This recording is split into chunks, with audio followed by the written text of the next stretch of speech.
Ngayon guys, gagala na naman tayo. Habang naglalakad, nagvi-video tayo. So, nandito tayo ngayon sa pinakamalaking shopping mall na Sogo, dito banda sa Causeway Bay. So, binibidyohan ko yan habang dinadaanan ko. Yan yung center point. And kahit ano pwede nyo bilhin dyan. Ito naman yung MTR station ng Causeway Bay. Exit D2. Yan. Pwede ka dyang sumakay ng train. Ito naman yung Sogo. At ito naman is Point Center. Pwede ka rin dyan bumili ng kahit ano.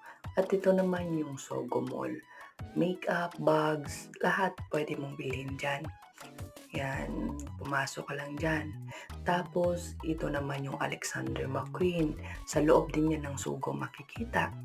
At pagkatapos, yung makikita mo, bentahan ng mga relo. Yan.